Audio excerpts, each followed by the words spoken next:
Hello and welcome to Snide's Return, a tabletop roleplay podcast. My guest today joins me at a time where hostile work environments are everywhere, and it can feel like death was the only road out of town. To discuss something done right.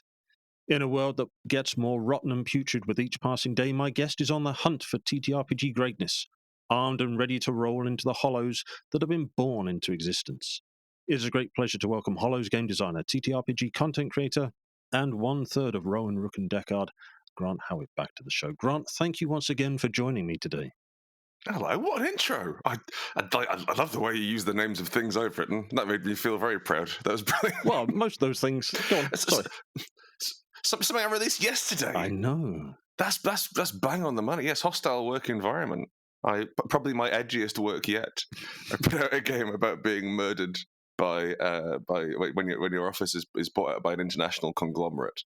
And I wasn't expecting it to do great numbers, but it got picked up by Spanish TTRPG Oh, Twitter, wow. and so it's gone like wildfire. The Spaniards love it for some reason. It maybe reflect their current working environment, which is on Perhaps. point for many of us in employment at the moment. But anyway, moving past that, just Yeah. briefly, and something we will definitely cycle back to. Uh, Grant, thank you for coming back. For those that haven't heard our previous interview, would you mind giving us a short version of how you yourself got into tabletop role-playing games, please? Sure, yeah. The year was 2000. I was attending Games Day 2000, the Games Workshop live event they used to have, and we were sleeping in Games Workshop above the shop, maybe 20 sweaty boys of differing ages, waiting to hop on a bus at 5 a.m. And some of the older boys were playing Vampire the Masquerade. Sorry, Sabat. They were running Sabat, and I was immediately intoxicated by being able to make things up. And I think also the idea that everyone was looking at the GM and paying attention to them, and I could be like, I could be him. They could pay attention to me. And that was 2000. And it's been 24 years since then, and I've been approaching it with various levels of professionalism. Now I am, as mentioned, 1/3 of Rowan Rook and Deckard, which is one of the larger indie publishing houses of RPGs that there is, and definitely in the UK, which is pretty cool. It is pretty cool. And you put out some wonderful things, just cherry picking a few out of your. I was going to say discography, and that's completely the wrong word because you don't sing them to us. Ludography, Ludography? bibliography, your works, your collected works. There we go. We'll go with that. Game on. Yes. There is Spire, Heart, Die, relatively recently, Eat the Reich, which and as mentioned about hostile work environments, a lot of 1-page / 2-page RPGs. I actually picked up one of them this morning, which I mentioned in the intro. Death was the only road out of town, because you mentioned it a while back as a possibility, and as soon as I saw it, I was like, I'm having that. So what's it been like pulling all these different things together? Die, obviously, as spoken before, is built on an existing IP, but the others are very much your own works. So what's it been like bringing these various projects to life before we get onto the latest or the newest? Well, so like I write Google Docs for a living, basically, and that is, I'm gonna say that less than half of what it takes to make a book come out. And we have Maz and Chris are the two founders of Rowan Rook and Deckard, and Maz has been very careful in making sure, in sort of shoring up my undiagnosed ADHD. And my very diagnosed depression with a wide variety of people who are excellent at their jobs. I firmly believe that we're some of the best people in the world at doing this, and I can say that because not very many people do it.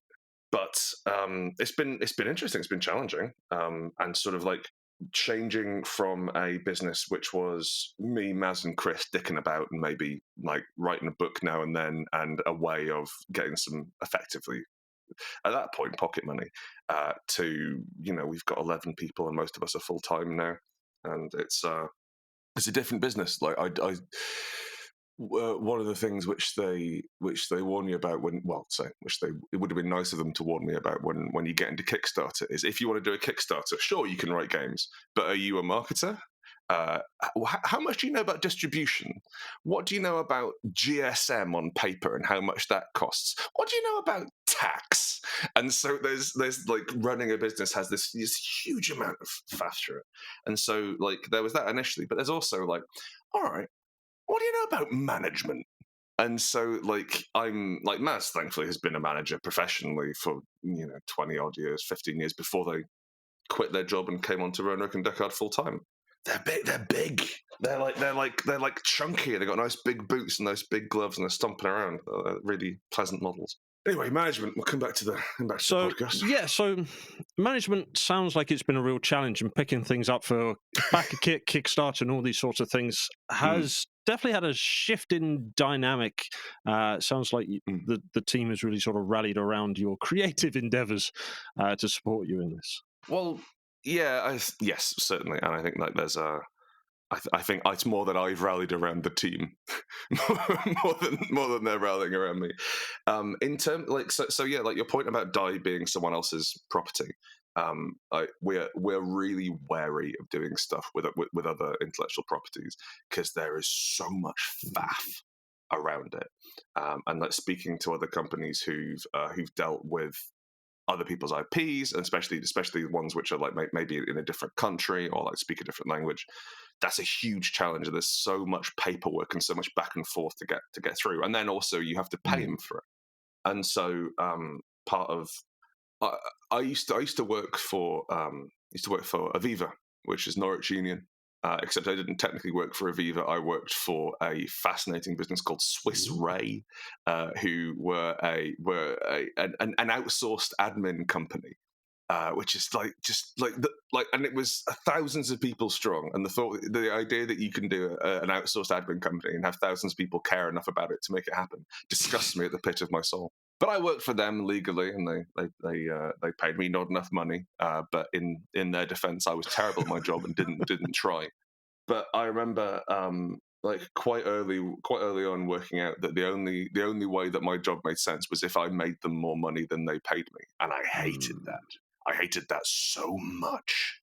And so I started stealing time from them, and I'm really I think I got about probably about a month's worth of time I'd legally owe them. So I managed to steal, which was great. But also, I very quickly decided that I didn't like it when other people got my money because I earned that bloody money. And so the idea of working with IPs we've really struggled with because someone else gets the money. And often someone else gets the money for not doing any of the work. But thankfully, we had the exact opposite with Kieran Gillen and Stephanie Hans, who did Die. They were both like full in all the way. Kieran Gillen wrote every sodding word in that book, and like when we had to cut a quarter of it out because he was like he overwrites and like he's very very effusive. And so I was really happy to make that connection and really happy to publish Die, and it's good, and we've done it justice, and I think in a way which I don't think anyone else would have done so. And so we're not ruling out the idea of working with other people in future, and we do have something quite exciting coming up actually around that with another prominent author, which we can't announce just yet. But we want part of the fun of writing your own stuff is that you get complete control over it. And so if we want to make all right, so for Spire, actually, we want to knock down Spire for the next edition. We want to destroy Spire, and it's a war game based in the ruins. We can do that, and no one's going to stop us, aside from sensible people within the organization will say, "Don't do that, Grant. The building's really important." But no one else is telling us what to do, and that's something which I'm really proud of, and something which, thanks to my father's upbringing, I am largely unemployable. Just from a method, like a mix of incompetence and disdain, I really don't employ well. So setting up my own bit. Oh, and also all the mental illnesses. So setting up a business which lets me have an idea about an elf, and then a year and a half later, that makes hundreds of thousands of pounds. Brilliant. Perfect. Love it. It is amazing. And Spire is a fantastic game. So if you haven't checked that out, please do. Actually, while we're on checking you out, where can we find yourself? Where can we find Roanoke Deckard and everything you're producing and associated with, please? If you go to rrdgames.com, that'll take you to our website. It's been recently overhauled. Well, maybe within the last 6 months or so. We have a person who does the website now. And we have a person who does all of any sort of internet-based stuff. So the website looks fucking great. It's full of lovely pictures. We teamed up with a chap called James Shaw in Sheffield, and he said, cause we want to get product photography, because if you don't have a picture of something, people won't buy it, which makes sense because they can't imagine it existing. And so we teamed up with James, and his pitch was like, I want to suspend the books in midair and throw shit at them. Like, yes, James, absolutely, let's do this. So if you go on our website, again, rrdgames.com, there's like 80 odd free games on there, maybe more, maybe close to 100. There's a bunch of games you can pay for as well. There's quick starts of most of our big stuff, which you can get for free. But broadly, any picture on there where there's atmospheric smoke, that was me crouched off camera huffing a vape because the smoke machine broke. And then James fixed the smoke machine but didn't tell me, because I think, like, obviously I liked to be involved, and I was getting something out of all of the nicotine. So yeah, that's all straight from the writer's lung. Wow. On the pictures. But yes, you can go there, download pretty much everything, take a look.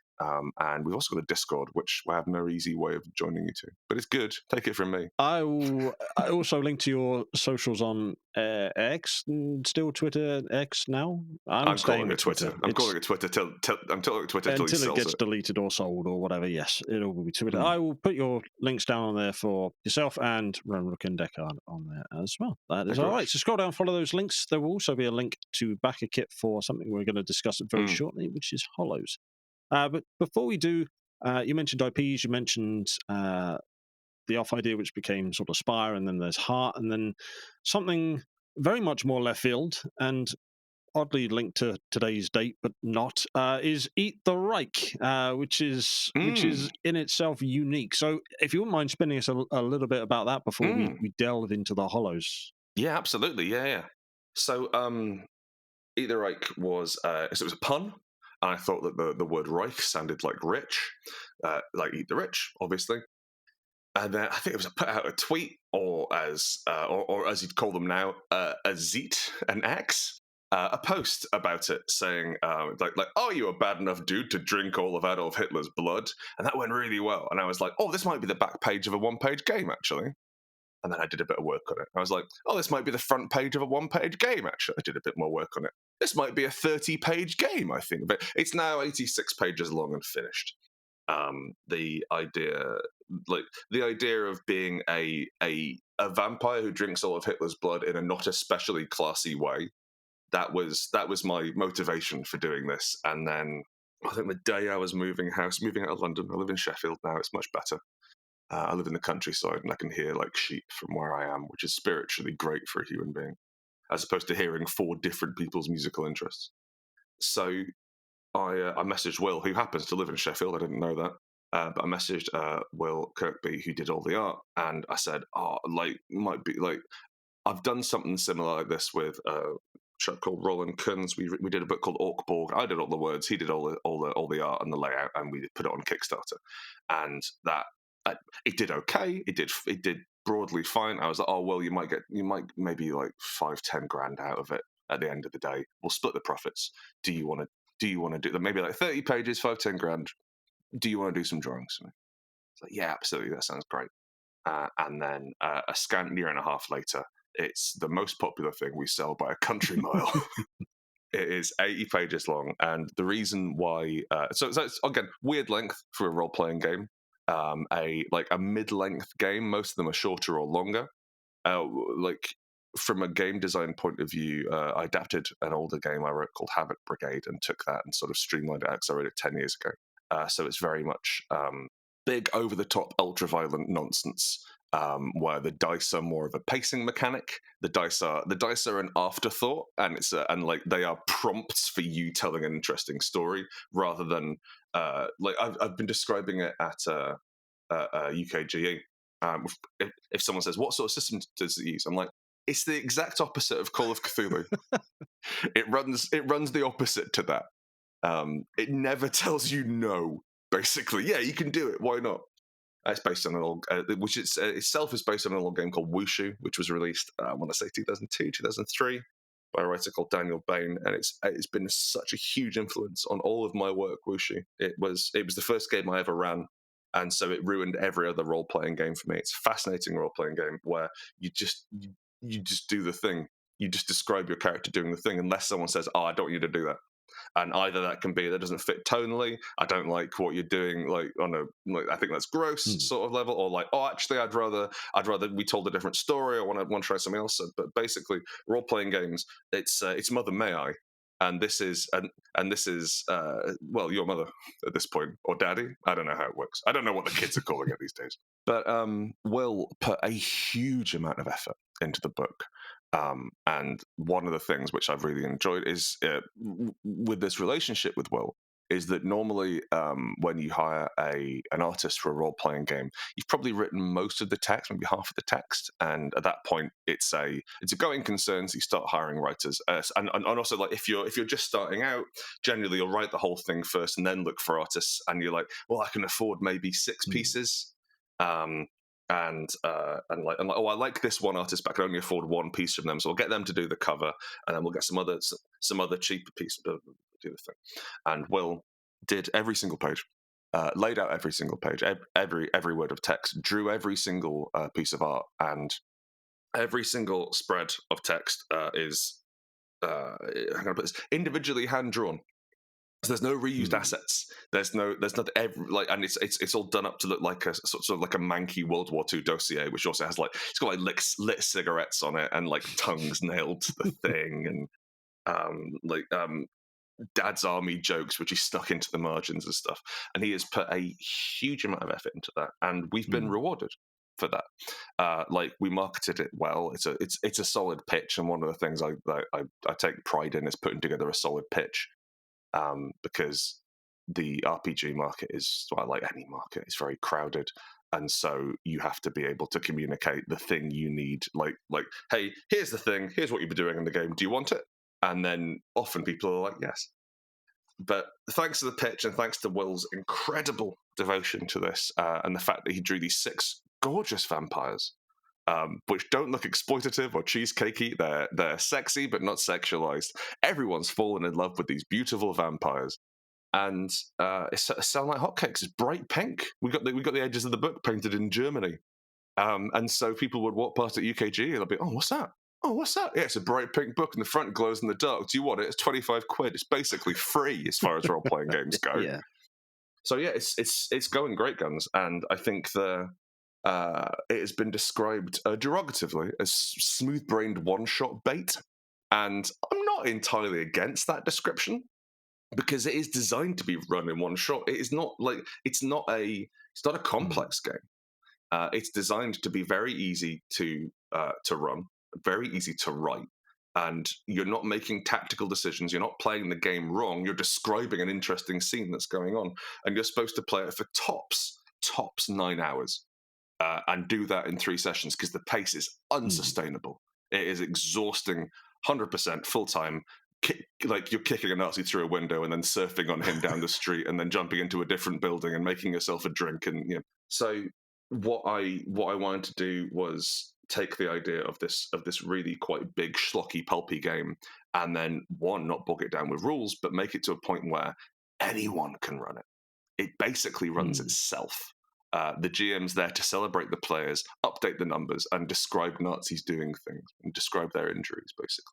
But it's for a group of people who've never role played before, for a GM who's never gamed before.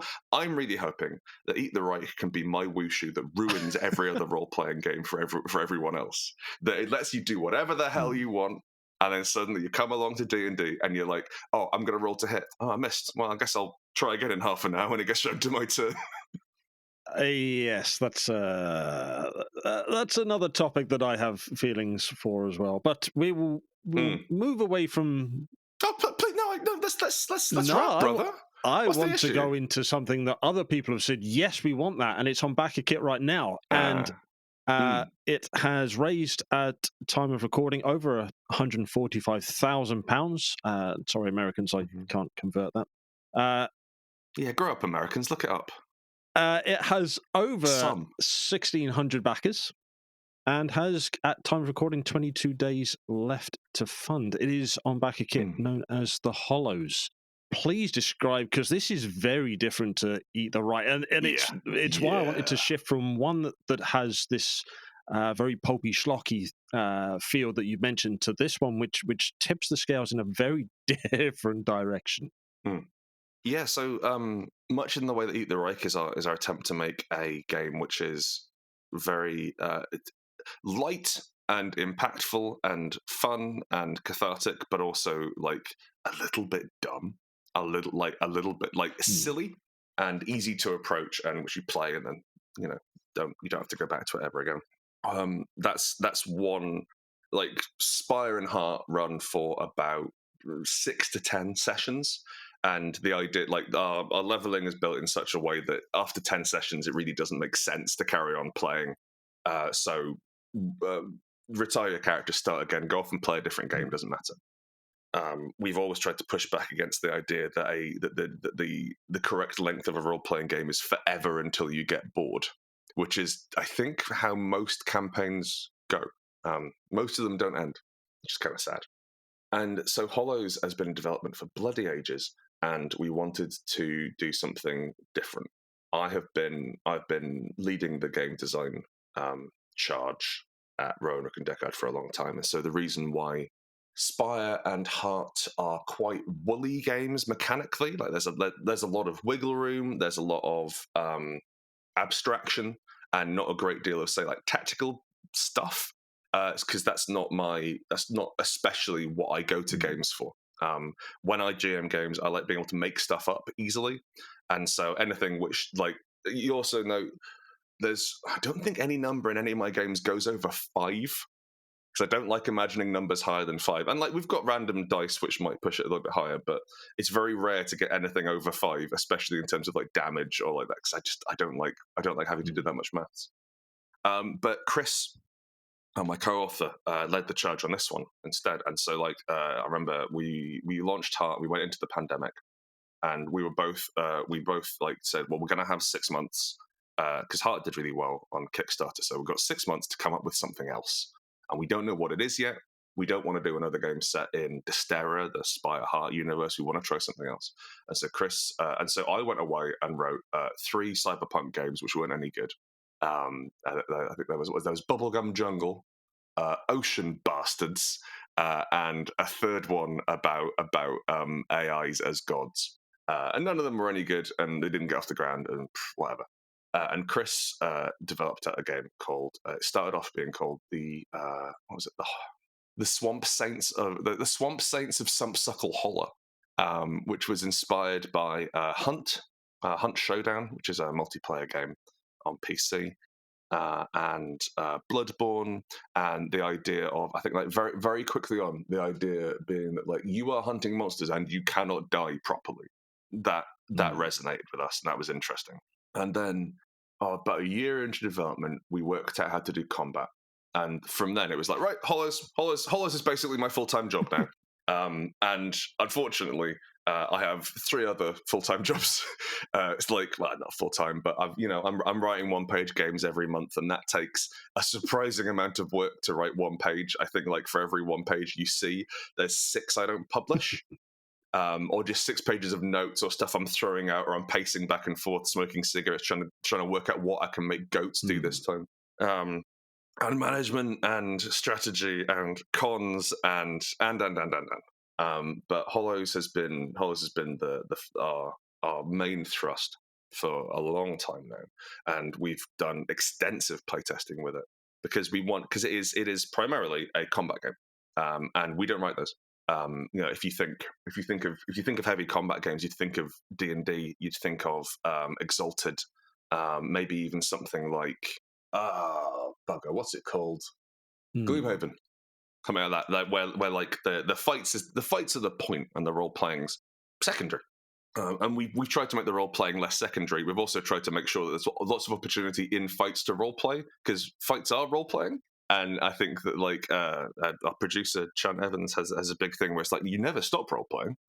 It's just like fighting has a has a pace and a rhythm to it, which doesn't work for the traditional style of talking to one another. But if two of you have got swords, you're using them in different ways. How does that function? You don't.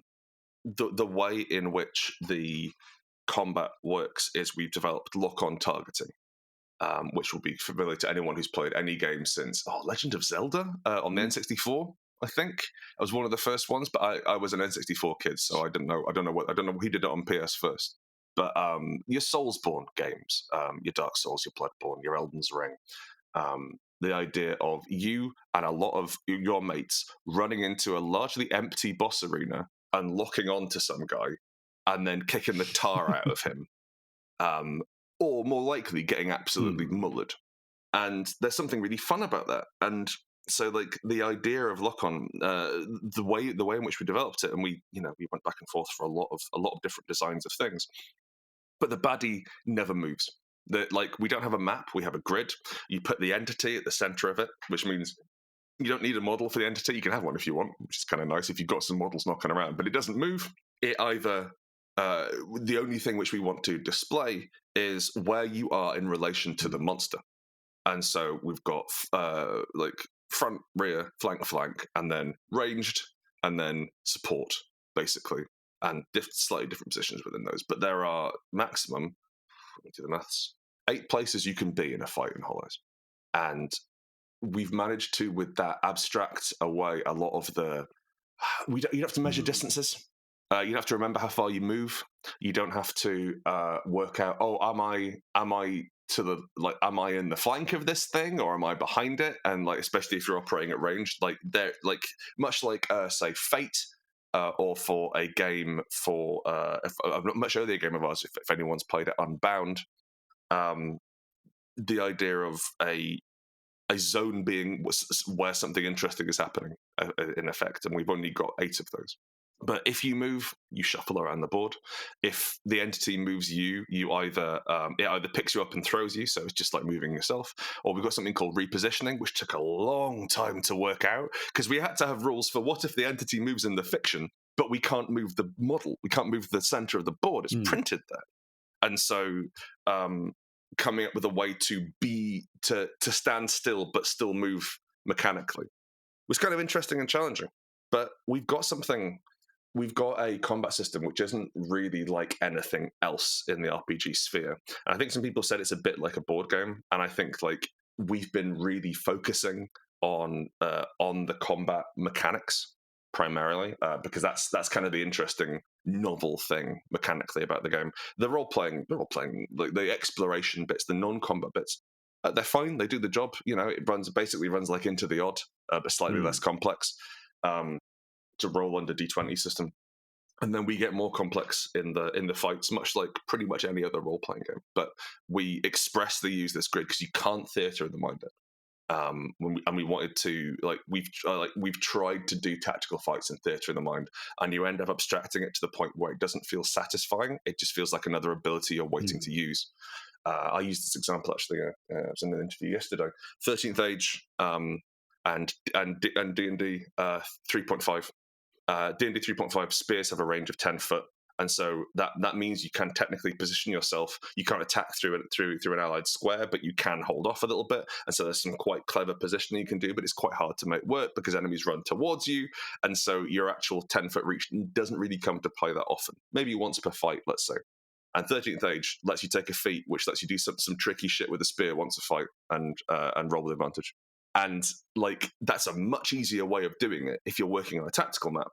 But if you want the actual experience of, I've done something clever here, that doesn't work because it's you use the resource once per fight. It doesn't matter where you are effectively. So we wanted to try and abstract as much of the minutiae away, and as much of the edge cases and where am I, or does this weapon plug in with this sort of thing, and have a game where everything plugs together and you've got a fight which is over in an hour, basically an hour to 90 minutes depending on how complex the boss is, so you can get a couple of them in a night. And the idea being that you are building these horrible bastards carrying weapons that hate them, and we can get onto the fiction of it a little bit later. But the the idea that Chris had an idea fairly early on that every time you beat a boss, you level up. And then at the end of the adventure, at the end of the dungeon or hollow, as we call them, you pick one ability to make permanent and get rid of all the others. Which means that you have this. It works a bit like a MOBA, and it takes the idea of theory crafting, which is something which everyone kind of loves. Theory crafting. It's kind of fun to look at the books and go, what if I could turn most of me into an octopus? Or like, what if I can balance on that rope I've just shot into the dragon, that sort of thing. We wanted to take that out of theory and into no, try, go for it. And so we've got these really snacky powers, and you pick the things and you go through it, and effectively you do a build anew every single time, except you're starting slightly better off, and you can swap out your weapons, and a lot of the weapons cross over into each other. And so, inspired by theory crafting in 3.5, inspired by like build making in MMOs, especially a game like Secret World. Secret World used to have this absolutely fascinating, ludicrous skill wheel, which had every single skill visible in the game, and the idea, and that you had to sort of like plug in and get towards it. But like one of my builds in Secret Worlds had an assault rifle passive, and I didn't like using the assault rifle, but I'm like, well, I'm going to piss about with the assault rifle for a while until I can get that passive, and then plug that into my traditional sledgehammer build. And I had fun doing that, and like there's something really exciting about seeing your characters change, but also reacting to the situation as it goes ahead. And like we've tried to give every hollow which we built, we haven't done, I think we've done like 4 or 5 at the moment, and we've got a lot more coming. We've tried to have them as like each entity will share mechanics through that. So if you're getting the tar knocked out of you, like, well, actually, I want something which lets me guard more often, or I want something which buffs other people's guards, or like, oh, actually, I was running out of ammo a lot during that fight because I was making a lot of attacks, so I need to get a better reload. Or actually, you take a reload, you take that ability which lets me reload on your turn. And the way in which you win hollows, and it's a game you can win or lose. Well, you can't lose. You just takes you longer to win, and it gets harder the more the longer you go. But the way in which you do well in hollows is by combining your efforts, is by working together. And it's like if all 4 of you make lone wolves, you might be able to effectively alpha strike the entity and take it out on round 1 or 2, but you don't have the capacity to last longer than that. You can take 1 or 2 hits. And so one of the things which we wanted to talk about in terms of like the fiction of the game, and the idea of, because we wanted to talk a lot about masculinity. Chris and I are both coming towards 40 now, and we are like, I've been a man for 37 years. Well, I've been a man since the age of 18, so 20 years, give or take, and it's not been great. I've got to say, of all the genders you can pick, man seems to be very much the easiest. But it's just like the internal turmoil has been wretched. And also, like, what does it mean to be a man, and what are positive examples of masculinity, and how are we performing violent acts upon one another without really understanding, in terms of our language, in terms of our actions, in terms of our what's the word, like our policies and our communities we're building. How are these cruel? And so we wanted to look at that in terms of the weaponry, and in terms of the malignancies, which is kind of what we have instead of gods. And the way you get around it is by teaming up and working together. And the way you stop going mad and dying completely is by, and I'm really proud of this, hanging out with your friends and playing piano. Nice. Like you clear corruption by something called the Revel Act. In your downtimes, and the only thing which has saved me from relentless depression is, 1, gardening, and we've got that in the game too, but also spending time with people, and depression, really, and an awful lot of the stoic masculinity, which is espoused. It has been espoused for hundreds of years. The idea that like men should be yeah, you sat up straight. There you go. Men should be like, especially in England as well, stiff upper lip. Don't complain, except you can complain as long as you're angry. It's a sad truth.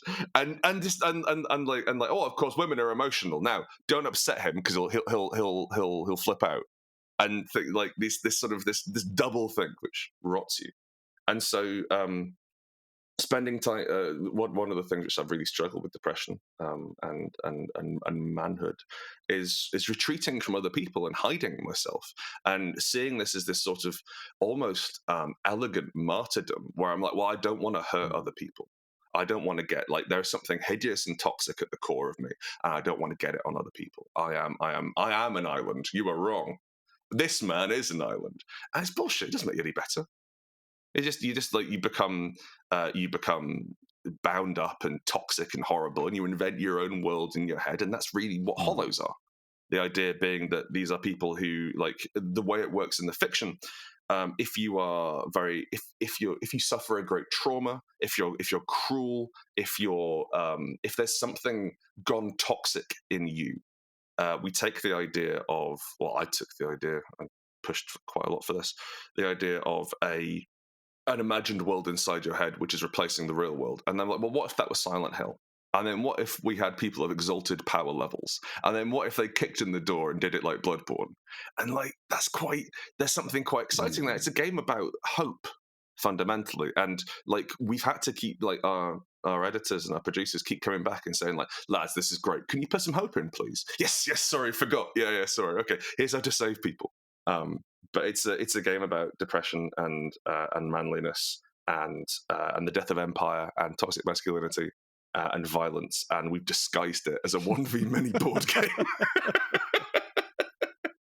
Yeah. So there are so many interesting mechanics that build up this game, and the way you've outlined it there is beautifully sorrowful, almost. Oh, thank you very much. And I'm actively trying to sell this game because I'm very interested in it. I've backed it, and I can't wait to sort of play and experience it and build up that sort of that teamwork to save or salvage the individual within the hollow, as it were. But it uses a single D20 for the roll under system you mentioned, which has well. How would you best describe the game mechanics with respect to tests and target numbers and outcomes? Blackjack. You're right. It runs like blackjack, basically. It's a strange hybrid.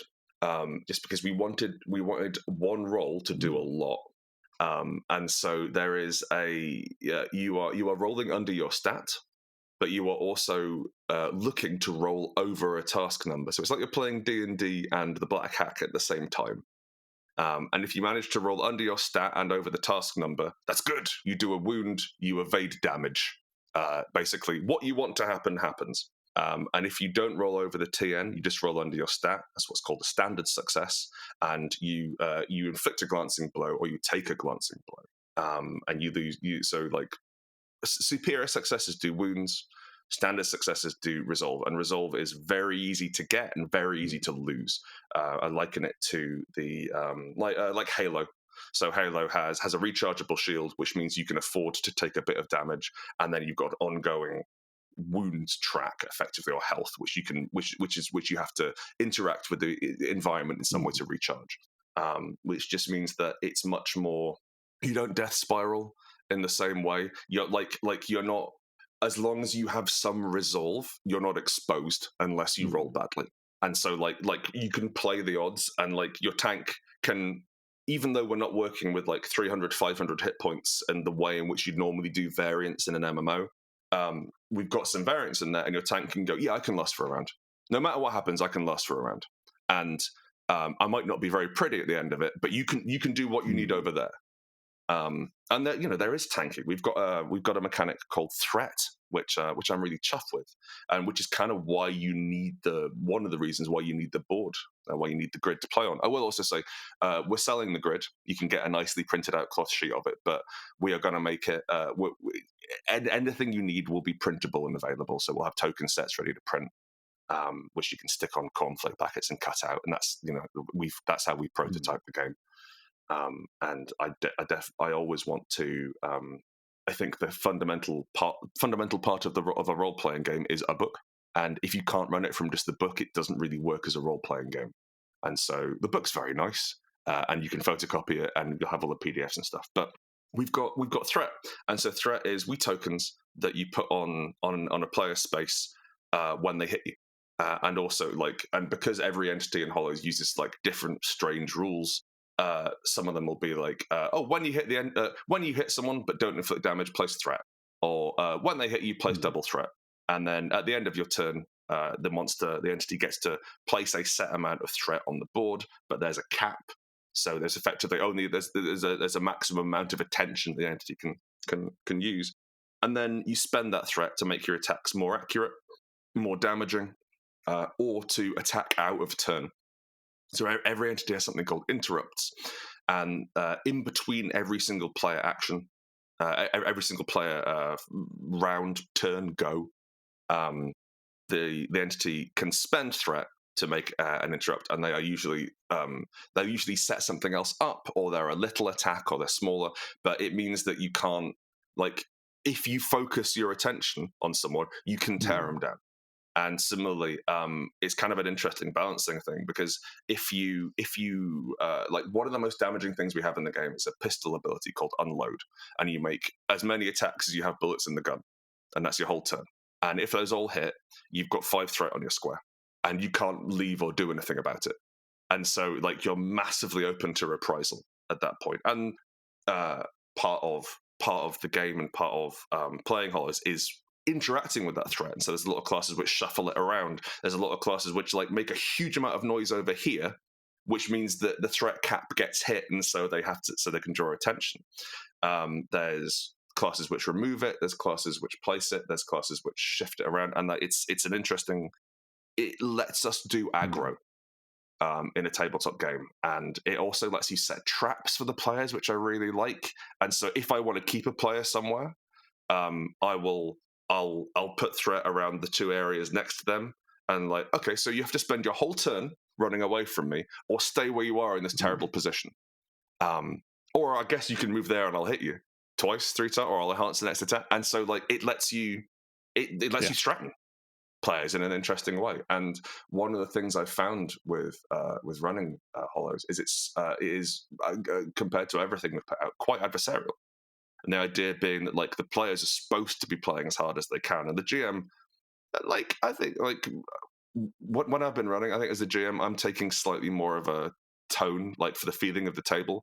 So like I might make some non-tactically viable moves because I think it'll be more exciting, or I think it'd be more interesting, or generally just because I've forgotten what I'm doing and one player's pissed me off, and I'll just focus on them. We've got a really irritating tank in our actual play. By the way, also, if you go to our YouTube channel, it's Rowan, Rick, and Deckard on YouTube. Rowan, Rick, Deckard.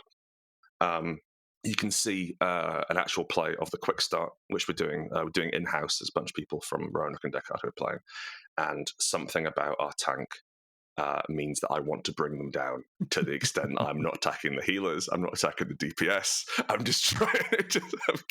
I keep throwing fights, basically, not on accident.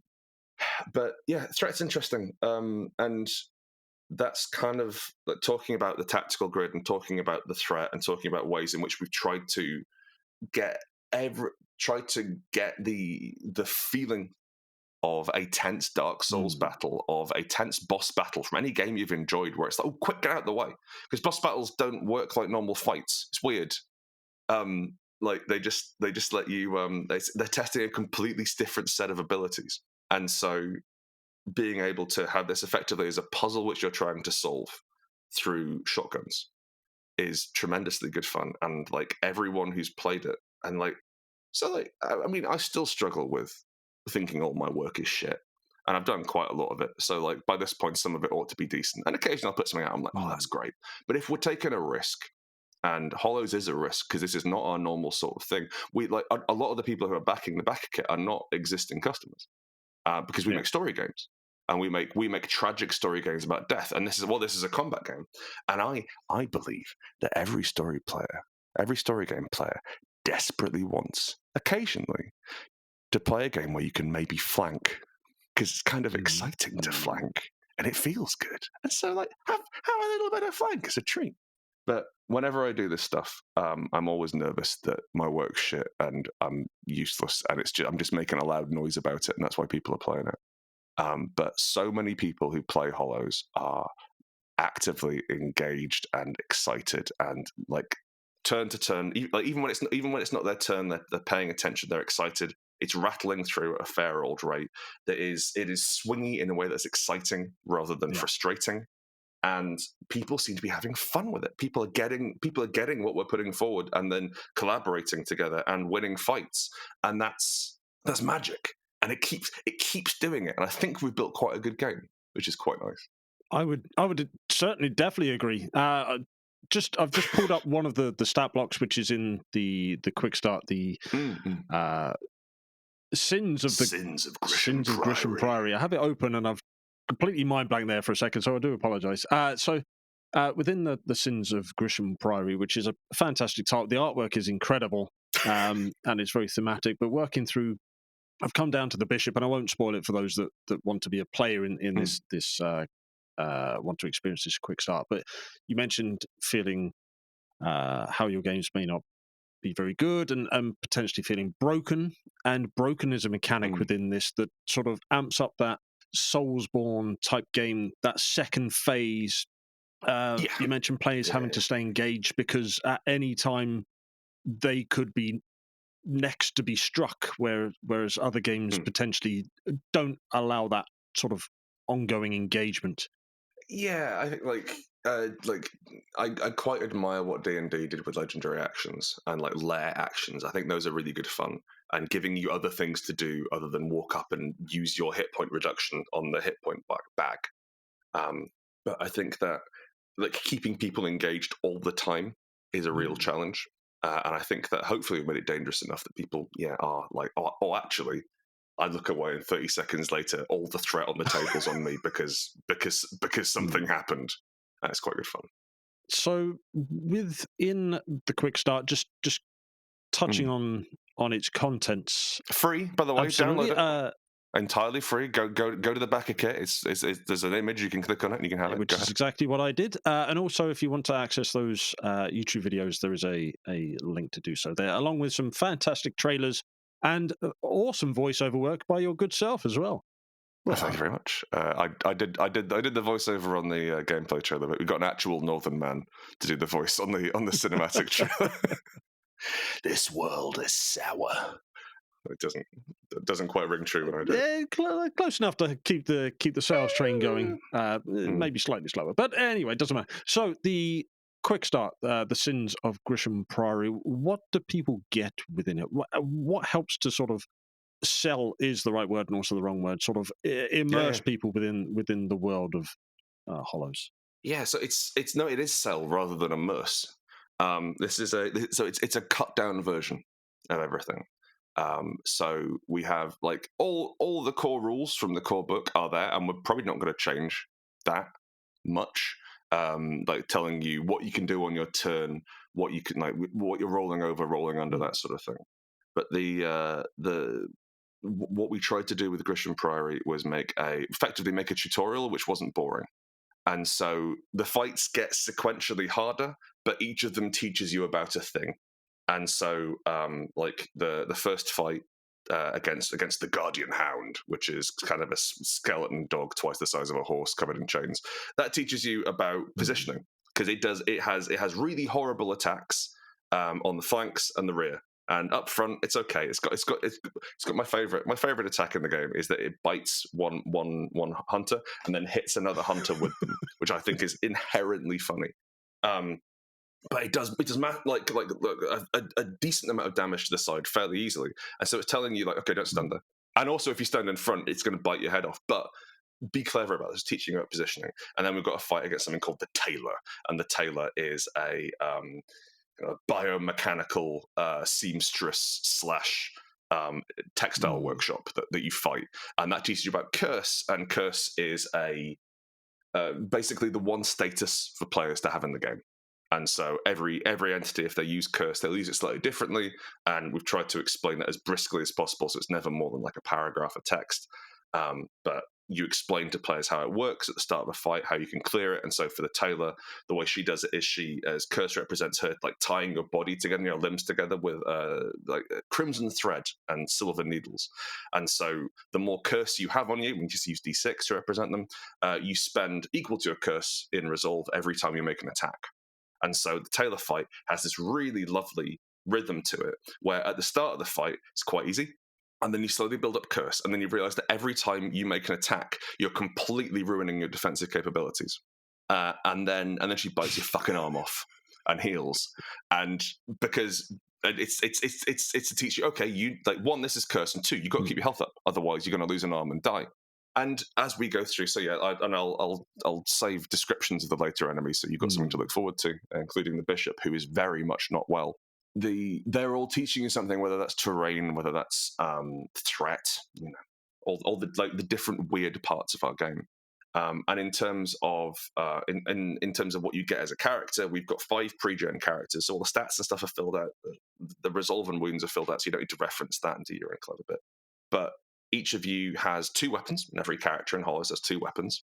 And these are we tried to work in iconic strokes with these. So the idea being that rather than having the rules for a rolling block Winchester rifle, you have the rifle, and then we have a few different forms of the rifle which you can pick out, but everything else is up to you. And like, well, why is it important? And this weapon matters to you. This is one of your, basically like a wand to a wizard. It's very important to you. Tell us about it. What does it do? Dress it up in the fiction.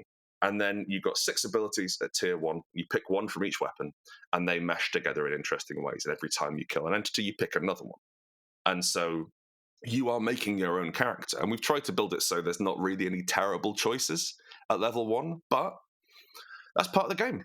Part of the game is working out, actually, this one doesn't work. Okay, well, I won't take that again. Or, oh, this one doesn't work with this build, so I'm going to combine and put this one in a different way. And like, there's no reason to take both of these abilities next to each other, so let's get rid of one of them and play around. And so that's what you get. You don't get corruption, which is kind of our ongoing, like the ongoing tragic element of things. You don't get the idea of anchoring, which is when you save the Lord rather than kill them, and it gets much harder. You don't get like a broader description of the world. You don't get there's 2 weapons we didn't put in there because they're slightly more complex, which is the bludgeon and the staff. So like the bludgeon is that sort of really irritating alpha male masculinity. They're like the gym bros, right, basically. And so we want to embody that. And so they can't take terrain because they're not fucking scared. They can't take cover.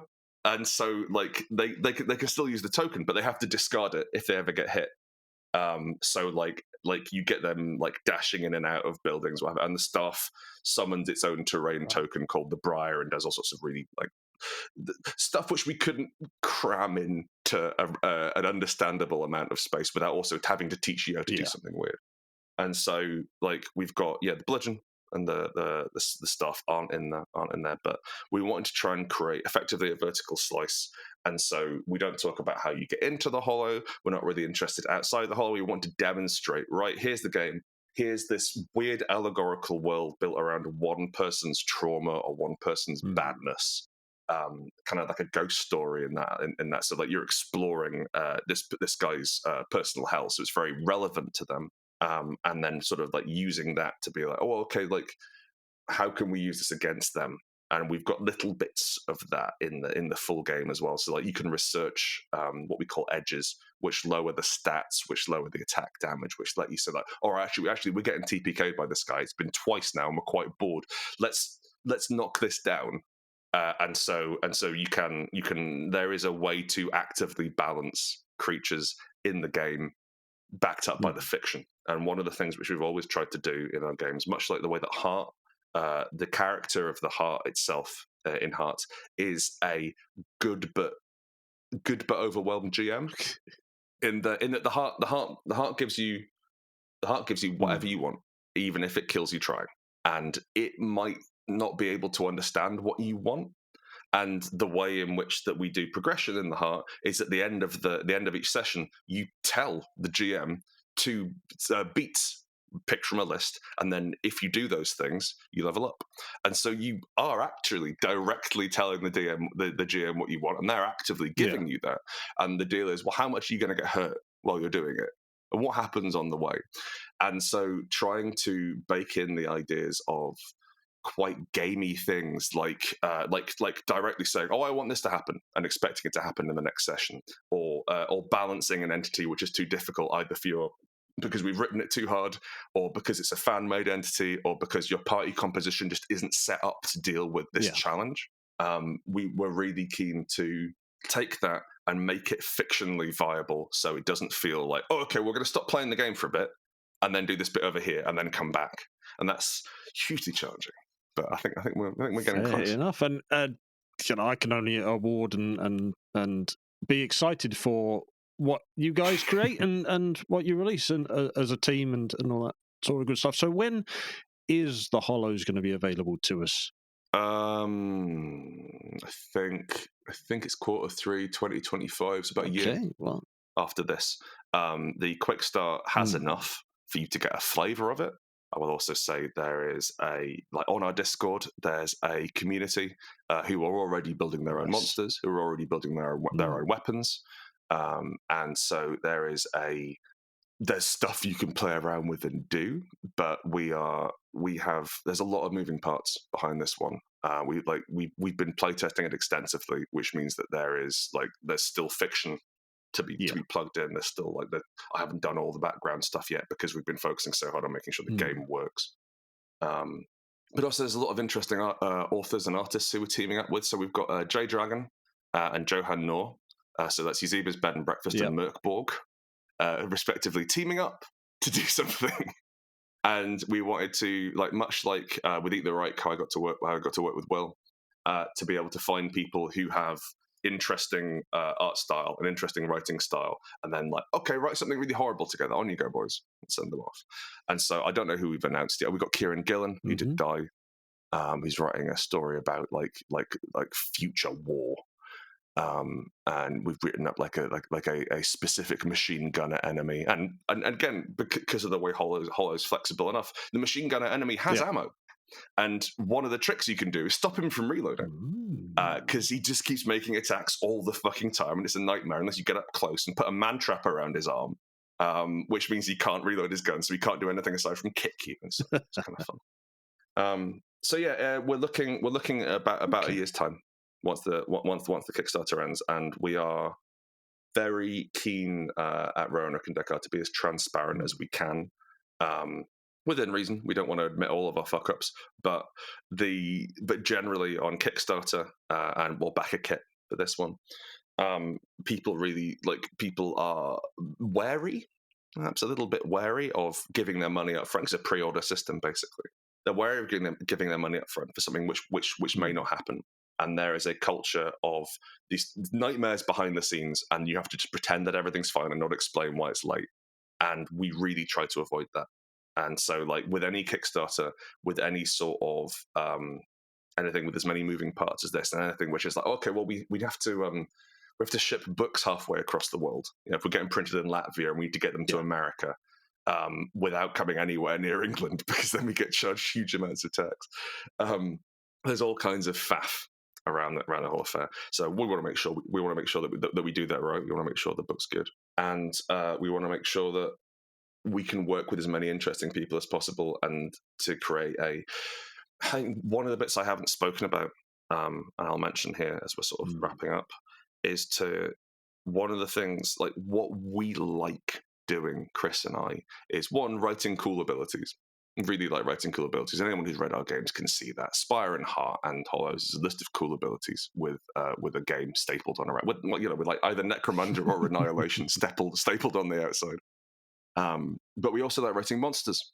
And if you go back to Unbound, which is the second game which we put out as a company, and the first one which Chris and I wrote together, every single baddie in that has something interesting and something weird they're doing, and we love doing that.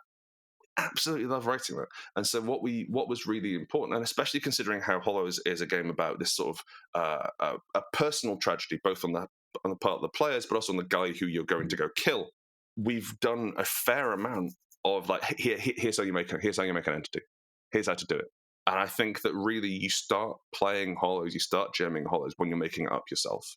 Because we've got plenty of stuff in the book. I think there's 12 or 15 entities in the book, which you can take and we've tried to make them iconic rather than specific, so you can sort of reskin them and move them around, and they're all doing a different thing, and no one's serving double duty. But really, what we want to do is use these. You look at these and you go, right, I've got it, and you write your own monster, and it doesn't work.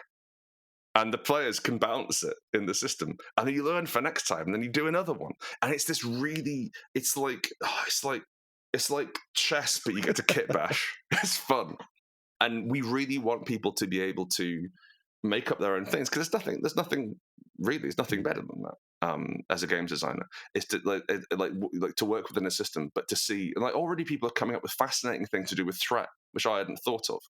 But the idea of taking these limited options: threat, terrain tokens, moves, attacks, maneuvers. We've got like this quite tight lexicon of words, and then being like, okay, but how can you make them play differently? How can you push them together in different ways?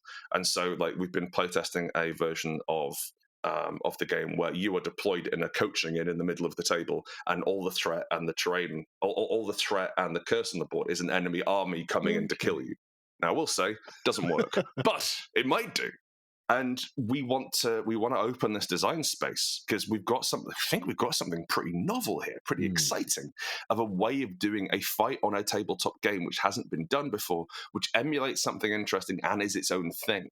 And so, being able to, like, 'cause I want to see that. What I want to see, right? There's the Hollows setup. Yeah, cool. 1860s superhero depression, a revolver that's an abusive boyfriend. Brilliant, cool, love it. What if there were 4 guys with explosives trying to take down a mech? Isn't that exciting?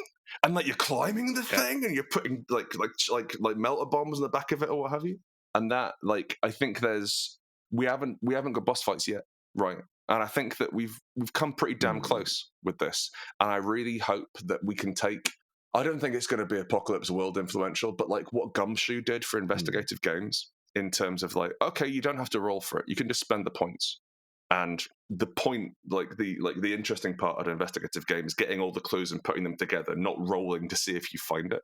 And I really hope that we can, like, other people can see this and then run with it, and they can do exciting things about boss fights, and you have someone say, okay, well, how do we do something which isn't a boss fight in this?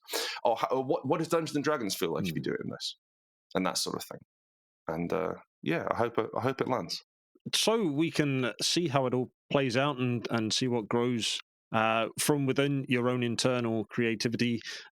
That's you and Rowan Rook and Deckard, and what grows from the community surrounding you. Where can we go to find you? Where can we go to support yourself and Rowan Rook and Deckard, please? Sure, yeah. So if you want to back Hollows, just search the words Hollows Backer Kit. I'll go to Backer Kit. It'll be on the front page. I think it's doing quite well. But search Hollows Backer Kit or Hollows RPG, and you'll find it. And you can get the quick start. You can get videos of the AP and lots of lovely pictures and details, and a lot of adjectives which basically amount to the word disgusting. But we have to come up with a lot of them. In terms of our games, again, you can go to rrdgames.com or rowanrookanddeckard.com. Have a wonderful site with lots of pictures of my vape breath. And because I put out a free game every month, and I'm graciously supported by Patreon to do this, which means that I effectively get carte blanche to do something once a month. And if I'm really bad at it, the money goes down. But the money seems okay. The money's been pretty decent for a while. So I put out a free game, which I get paid for, which is Magic. So, like, as Adam was saying earlier, we had Hostile Work Environment, which I released yesterday. Before that, we had, what was it? Miracle Workers, which is a game where you play sort of like gig economy clerics going into the site of TPKs and bringing back the remains for resurrection. And before that, we had Dog Masters of the Wasteland. Which is a game where you are a mercenary company in charge of a dog the size of a caravan. Wow. But yes, that's where you can find me. And if you want to follow me on Twitter or whatever the fuck it's called now, you can go to GS Howitt. That's GSHOWITT. I'm that most places. And if you want to see, and also we'll say, if you like Warhammer, if you like conversions, basically all I post on Instagram is like sad little knights I've made who aren't getting it right. I think my favorite genre is increasingly sad little knights. So yeah, come and have a look. I will make sure all of those links are down in the description below. Definitely that Instagram one for my own personal enjoyment. Thank you so much, Grant. It's always a pleasure to get to chat with you. I'd love to chat you with again when there are Well, just again in the future, because it's always a joke. I'm going to keep doing this until someone kills me, even if it's me. Okay. So let's dance. Yeah, absolutely. Thank you so much, Grant. Thank you for listening. If you'd like to learn more about the show, then go to www.snydersreturn.squarespace.com. Alternatively, you can find us over on Twitter @ReturnSnyder. We have a Linktree link in the description of this episode. And if you want to support us, come and join us over on Patreon, and we also have a Discord server. Please leave us a review, because we'd love to learn how to improve the channel and provide better content out for those who are listening. Until we speak again, thank you.